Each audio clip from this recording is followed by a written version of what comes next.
A young father recently learned of the passing of Un his jeune père a récemment appris la mort de sa merveilleuse institutrice de 2e année. En souvenir d'elle, il écrit « De tous les sentiments et expériences dont je me souviens, le sentiment qui prédomine dans mon esprit est celui de réconfort. Elle m'a peut-être enseigné l'orthographe, la grammaire et les mathématiques, mais chose plus importante encore, elle m'a appris à aimer être un enfant. Dans sa classe, ce n'était pas grave si l'on écrivait mal un mot par-ci par-là. On va y travailler, disait-elle. Ce n'était pas grave si l'on renversait, déchirait ou faisait des taches. On va arranger ça et on nettoiera, répondait-elle. C'était bien d'essayer, bien de s'étirer, bien de rêver et de connaître les plaisirs qui viennent des petites choses insignifiantes que seuls les enfants trouvent passionnantes. L'une des plus grandes influences qu'on puisse avoir dans ce monde est celle que l'on a sur un enfant. Les croyances et le sentiment de sa valeur de l'enfant se façonnent tôt dans sa vie. Quiconque m'entend a le pouvoir d'augmenter la confiance en soi d'un enfant et sa foi en notre Père Céleste et en Jésus-Christ par les paroles qu'il prononce.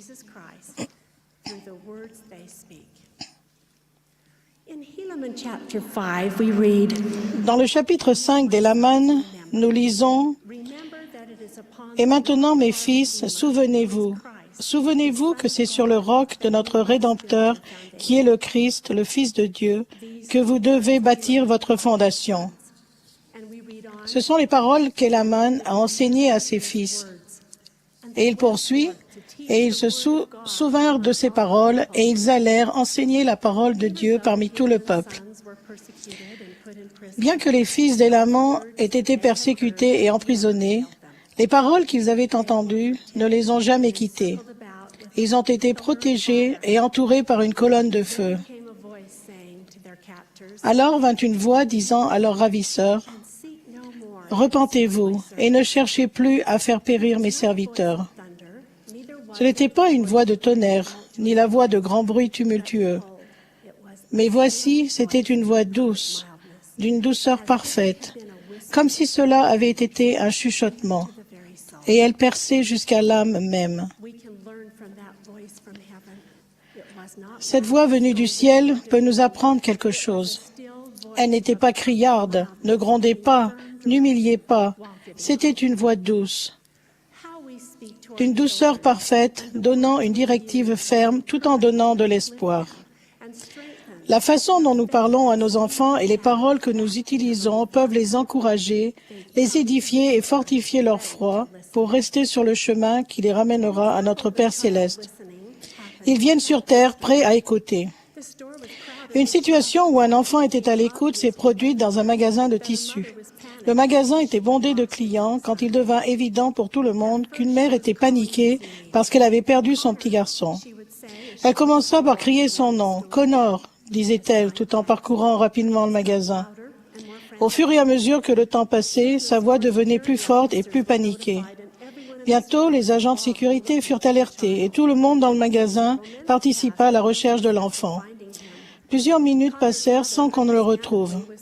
Sa mère était, on comprend, de plus en plus paniquée et hurlait son nom sans cesse.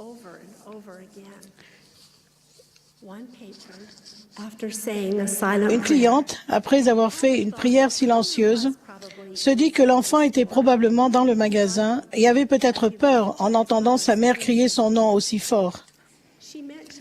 Elle s'en ouvrit à une autre femme qui participait aux recherches et elles élaborèrent rapidement un plan. Ensemble, elles commencèrent à marcher entre les rayons de tissu en répétant calmement les mots « Connor, si tu m'entends, dis « Je suis là ».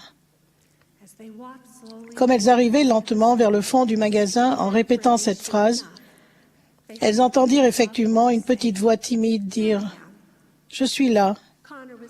Il était caché entre les rouleaux de tissu sous une table. C'était une voix d'une douceur parfaite qui l'avait encouragé à répondre. Pour parler au cœur d'un enfant, nous devons connaître ses besoins. Si nous prions pour connaître ses besoins, les paroles que nous prononçons peuvent avoir le pouvoir de toucher son cœur. Nos efforts sont amplifiés quand nous recherchons la direction du Saint-Esprit. Le Seigneur a dit, « Exprimez les pensées que je mettrai dans votre cœur, car ce que vous devrez dire vous sera donné sur l'heure, oui, au moment même. »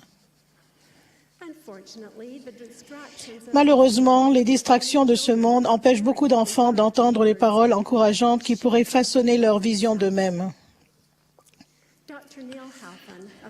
Neil Halfon, médecin de l'Université de Californie à Los Angeles, qui dirige le Centre pour l'amélioration de la santé des enfants, des familles et des collectivités, parle de négligence parentale bénigne. Une étude a observé un enfant de 18 mois et ses parents. Leur fils semblait heureux et actif, se donnant manifestement du bon temps et savourant sa pizza avec ses enfants. À la fin du dîner, la mère est partie faire une course rapide, confiant l'enfant au père. Le père a commencé à lire des messages sur son téléphone, tandis que l'enfant s'évertuait à attirer son attention en jetant des morceaux de croûte de pizza. Alors le père s'est intéressé de nouveau à son enfant et a joué avec lui. Cependant, il s'est rapidement mis à regarder une vidéo sur son téléphone avec son enfant jusqu'à ce que sa femme revienne. Dans les deux cas, le docteur Halfon a observé une diminution de la lumière intérieure de l'enfant et un affaiblissement du lien entre le parent et l'enfant. La réponse à notre prière pour savoir comment satisfaire les besoins de nos enfants peut être de nous déconnecter plus souvent de la technologie. De précieuses occasions d'interagir et de parler avec nos enfants disparaissent quand nous sommes occupés par des distractions. Pourquoi ne pas choisir un moment chaque jour pour se déconnecter de la technologie et reprendre contact l'un avec l'autre? Il suffit de tout éteindre. Quand vous faites cela, votre foyer peut d'abord vous sembler silencieux. Vous pouvez même ne pas savoir quoi dire ou quoi faire. Puis, si vous donnez toute votre attention à vos enfants, une conversation pourra s'engager et vous pourrez avoir du plaisir à être à l'écoute l'un de l'autre. Nous pouvons aussi influencer nos enfants par les mots que nous leur écrivons. Néphi écrit, « Nous travaillons diligemment à persuader nos enfants de croire au Christ et d'être réconciliés avec Dieu. » Le président Monson a parlé de l'expérience de Jay Hess, pilote dont l'avion fut abattu au-dessus du Nord-Vietnam dans les années 60. Pendant 2 ans, sa famille a totalement ignoré s'il était mort ou vivant. Ses ravisseurs à Hanoï lui ont finalement permis d'écrire chez lui, mais ont limité son message à moins de 25 mots. Le président Monson demande, « Que dirions-nous, vous et moi, à notre famille, si nous étions dans la même situation, ne l'ayant plus vue depuis plus de 2 ans et ne sachant pas si nous la reverrons jamais ?» Voulant donner à sa famille quelque chose qu'elle pourrait reconnaître comme venant de lui, et voulant aussi lui donner un conseil utile, Frère S. a écrit ce qui suit.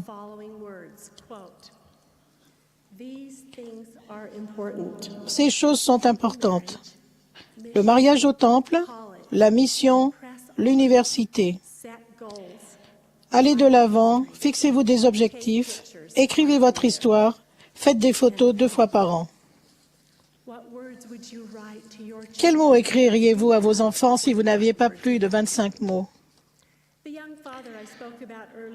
L'homme dont j'ai parlé plus tôt, qui a écrit les souvenirs qu'il avait de son institutrice de 2e année, est maintenant le jeune père d'une magnifique petite fille. Il ressent la confiance céleste qui a été placée en lui. Quand elle sera grande, quel sera son avenir? Que lui dira-t-il qui pénétrera profondément son cœur? Quelles paroles l'encourageront, l'édifieront et l'aideront à rester sur le chemin? Cela fera-t-il une différence s'il prend le temps de murmurer « Tu es un enfant de Dieu » Se souviendra-t-elle un jour que son père lui disait souvent les mots « J'aime tout chez toi »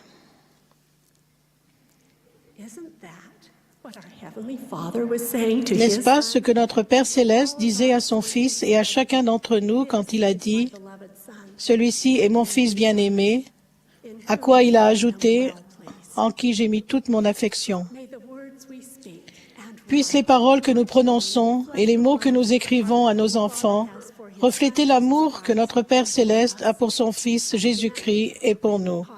Et puissions-nous prendre le temps d'écouter, car un enfant est vraiment capable de dire des choses grandes et merveilleuses en retour. Je le dis au nom de Jésus-Christ. Amen.